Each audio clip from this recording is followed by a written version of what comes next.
ప్రతిఘటన టీవీకి స్వాగతం. క్షణక్షణం మీకోసం. కార్మికులకు 8 గంటల పని దినం కోసం పోరాడి అమరులైన చికాగో అమరవీరుల పోరాటాలను స్ఫూర్తిగా తీసుకొని కార్మికులు పోరాటాలు చేయాలని సిపిఐ రాష్ట్ర సమితి సభ్యులు హుస్నాబాద్ మాజీ వైస్ ఎంపీ గడిపే మల్లేష్ పిలుపునిచ్చారు. బుధవారం నాడు ప్రపంచ కార్మిక దినోత్సవ మేడే ఉత్సవాలను హుస్నాబాద్ పట్టణంలోని అనబేరి సింగిరెడ్డి ఆమరణ భవన్ వద్ద ఆయన అరుణ పతాకం ఎగురవేశారు.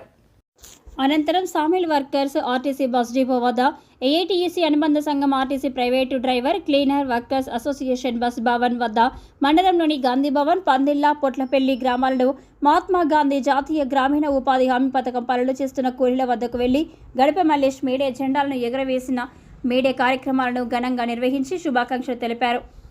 ఈ సందర్భంగా కార్మికులను ఉద్దేశించి గడిపే మల్లేష్ మాట్లాడుతూ 138 సంవత్సరాల క్రితం అమెరికాలోని చికాగోలో నగరంలో కార్మికులకు 8 గంటల పని దినం కోసం వేలాది మంది అమరులయ్యారని, అమరులైన వారి రక్తంతో తడిసిందే ఈ ఎర్ర జెండా అని, ఈ ఎర్ర జెండా ఆధ్వర్యంలో కార్మికులు అనేక పోరాటాలు చేసి హక్కులను సాధించుకున్నాడని గడిపే మల్లేష్ అన్నారు. ఈ కార్యక్రమంలో సిపిఐ జిల్లా కార్యవర్గ సభ్యులు ఎడల వనేష్, సిపిఐ జిల్లా కౌన్సిల్ సభ్యులు, తెలంగాణ దళిత హక్కుల పోరాట సమితి, తెలంగాణ రాష్ట్ర రైతు సంఘం మండల గ్రామ శాఖ కార్యదర్శులు తదితరులు పాల్గొన్నారు. ఆనాడు 100 రోజులు పనిచ్చినటువంటి కాంగ్రెస్ ప్రభుత్వం అధికారంలోకి వస్తే రోజుకు 400 నుంచి 500 కూలి పడేటువంటి పరిస్థితి మేనిఫెస్టోలో కూడా పెట్టినారు. దాన్ని అమలు చేసేంత వరకు కూడా మనం అడుగుదాం. కానీ ఈ ప్రభుత్వాన్ని గద్దెదించకపోతే, పాలకుల వేలు వంచకపోతే మన శ్రమజీవుల కష్టాలు తీరేయని, అదేవిధంగా దోపిడీ చేస్తాం లేదు.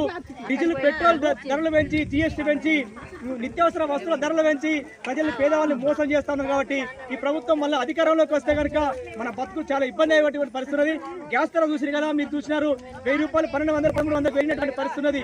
ఉప్పులు, పప్పులు, మంచుల ధరలు పెరిగినాయి. అంటే ఈ ప్రభుత్వాలు ఇలా మోసం చేస్తున్నాయి. కాబట్టి మళ్ళీ అధికారంలో వాళ్ళు ఉంటే కనుక మనకు చాలా ఇబ్బందులు వచ్చేటువంటి పరిస్థితున్నాయి. రైల్వే